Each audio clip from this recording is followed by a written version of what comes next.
broadcast is brought to you as a joint initiative between Anubhav, the National Institute of Social Defense, Ministry of Social Justice and Empowerment, and Media for Community Foundation. Producers, Kovai Vani, Kovai Care Retirement Communities.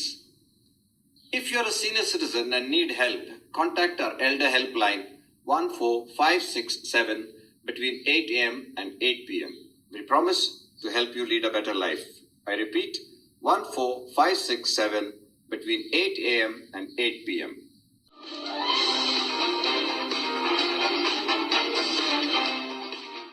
Kovai வாணியின் நேயர்களுக்கு அன்பார்ந்த வணக்கம். Doctor Krishnaveni அவர்கள் இதுவரை அறம், இடுக்கண் அறியாமை, வான் சிறப்பு, அன்புடைமை, ஒப்புரவு அறிதல் மற்றும் ஈகையை பற்றி குறட்பாக்களின் சாராம்சத்தை மிகவும் எளிதான விதத்தில் அழகாக வர்ணித்திருக்கிறார்கள். இப்பொழுது திருக்குறள் சார தொடரில் டாக்டர் கிருஷ்ணவேணி விருந்தோம்பலை பற்றி தொகுத்துரைக்கிறார்கள். கேட்போமா? விருந்தோம்பல் தொடர்ச்சி. 6வது குறட்பால திருவள்ளுவர் சொல்றாரு, செல்விருந்து ஓம்பி வருவிருந்து பார்த்திருப்பான் நல்விருந்து வானத்தவர்க்கு. ஒரு விருந்தாளி தங்குனாங்க, கிளம்புறாங்க ஊருக்கு. அவங்க போறச்ச அடுத்த விருந்தாளி எப்போ வருவாங்க அப்படின்னு ரொம்ப ஆவலா பார்த்துட்டு இருக்கானா.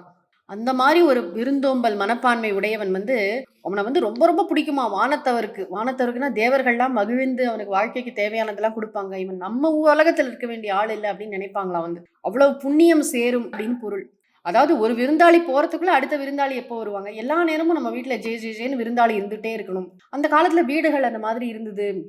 அதுவே கூட ரொம்ப பல இதுல சொல்றாங்கல்ல. இப்போ தாத்தா பாட்டி, பெரியவங்க, சொந்தக்காரங்க, பெரியம்மா, பெரியப்பா, அத்தை, மாமா எல்லாரோடையும் சேர்ந்து நிறைய குழந்தைங்க வீடு முழுக்க விளையாடிட்டு இருக்கும்போது இவ்வளோ சைக்கலாஜிக்கல் ப்ராப்ளம்ஸு, இவ்வளோ பிரச்சனைகள் கூட நம்ம வாழ்க்கையில இல்லை. நம்ம எல்லாரும் சேர்ந்து இருக்கும்பொழுது சிப்ளிங் ரைவல்ரி என்னென்னமோ வார்த்தையெல்லாம் சொல்றாங்க இப்போ புதுசா. அப்படி கிடையாது. எல்லா குழந்தைங்களும் ஒன்று பார்த்து கற்றுக்கும், ஒன்று பார்த்து வளரும். அதுக்கு ஒரு ஆப்பர்ச்சுனிட்டி இல்லாமல் போயிடுச்சு. இன்னைக்கு நமக்கு மாடர்ன் டேஸ்ல எத்தனையோ சயின்டிஃபிக் அட்வான்ஸ்மெண்ட் இருக்கு, பண ரீதியாக நிறைய வளர்ந்துருக்கோம். எல்லாம் இருந்தா கூட நம்ம ஏதோ ஒன்று மிஸ் பண்ணிட்டோம். நம்மளுடைய வேர்கள், நம்மளுடைய இது ஆத்மா, நம்மளுடைய என்ன சொல்றது, இது கல்ச்சர் வேற எங்கேயோ இருக்கு அப்படிங்கிறது எல்லாருடைய மனசுலையுமே அடிநாதமா அது தோணதான் செய்யுது.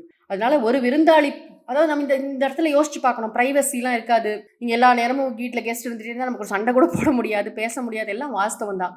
ஆனா அந்த காலத்து வாழ்க்கை முறை அப்படி இருந்தது. நம்ம இந்த மனசுல எப்படியும் வச்சுக்கணும். நம்ம தாத்தா பாட்டி காலத்துல வீட்டில் சும்மாவே ஒரு 10 பேர் இருந்துட்டு இருப்பாங்க. யாருன்னே தெரியாது. யாரோ சொந்தக்காரங்க இருப்பாங்க, யாரோ இருப்பாங்க, எல்லாருக்கும் சேர்த்து தான் சமைச்சிட்டு இருப்பாங்க. அது ஒரு கல்ச்சர். நம்மளுடைய அந்த ஸ்பிரிட் மைண்ட்ல இருக்கணும். என்னைக்காவது ஒரு நாள் அந்த மாதிரி ஒரு நிறைய பேர் நம்ம வீட்டில் தங்கிட்டாங்க அப்படின்னா கூட முகம் சுளிக்காம எல்லாரும் தங்கட்டும், எல்லாருக்கும் எல்லாம் செய்வோம் அப்படிங்கிற ஒரு ஆட்டிடியூட். அடுத்த குறள்ல சொல்றாரு, இணை துணைத்து என்பது ஒன்று இல்லை, விருந்தின் துணை துணை வேள்வி பயன். இந்த விருந்தோம்பல ஒரு பெரிய வேள்வி, ஒரு யாகமாவே சொல்றாரு திருவள்ளுவர். இதோட பயனை இவ்வளோன்னு சொல்ல முடியாது. விருந்தினரோட தகுதியை பொறுத்து. பெரிய இறை அடியவர் உங்க வீட்டுல சாப்பிட்டுட்டாங்க, இல்ல ரொம்ப ஒரு பெரிய மகாத்மா, ரொம்ப ஒரு சமூகத்துக்கு ரொம்ப ரொம்ப நல்லது செய்யக்கூடிய ஒரு பெரியவர், அவர் எங்க வீட்டுக்கு, அவருடைய காலடி எங்க வீட்டுல பட்டிருக்கு அப்படின்னு சொல்றாங்களா. அந்த மாதிரி ஒரு பெரியவர் சாப்பிட்டுட்டாரு அப்படின்னு சொன்னா அதோடைய பயன் அளவிட முடியாத பயன். அதனால இதெல்லாம் அளவிட்டு சொல்ல முடியாது. அவ்வளவு புண்ணியம். நம்ம இது மாதிரி பெரியவங்களுக்கு, நல்ல மகாத்மாக்களுக்கெல்லாம் உணவு கொடுக்கறது ரொம்ப ஒரு புண்ணிய காரியம் அப்படிங்கிற இதுல சொல்றாரு திருவள்ளுவர். மிக்க நன்றி டாக்டர் கிருஷ்ணவேணி.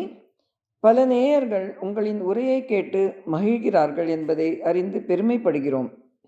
இன்றைய நிகழ்ச்சியும் நேயர்களை ஈர்த்து இருக்கும் என்று நம்பி கோவை வாணியின் சார்பாக உங்களுக்கு நன்றி கூறி உங்களிடமிருந்து விடை பெறுவது ரேவதி பாஸ்கர். இந்த வலையொலி அனுபவ், தேசிய சமூக பாதுகாப்பு நிறுவனம், சமூக நீதி மற்றும் அதிகாரமளித்தல் அமைச்சகம் மற்றும் மீடியா ஃபார் கம்யூனிட்டி ஃபவுண்டேஷன் இவர்களின் கூட்டு முயற்சியாக உங்களிடம் கொண்டு வரப்பட்டது. திட்ட ஒருங்கிணைப்பாளர்கள் டாக்டர் ஆர் ஸ்ரீதர் மற்றும் ஆலோக் வர்மா அவர்கள். வானொலி ஒருங்கிணைப்பாளர்கள் பூஜா முராடா, கௌசல்யா மற்றும் சாய் சுதா அவர்கள். தயாரிப்பாளர்கள் Kovai Vani, Kovai care retirement communities.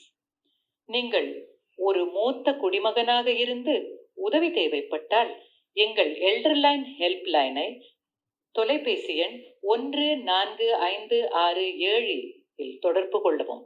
காலை 8 மணி முதல் இரவு 8 மணி வரை. ஒரு சிறந்த வாழ்க்கையை வாழ உங்களுக்கு உதவி செய்ய நாங்கள் உறுதி அளிக்கிறோம்.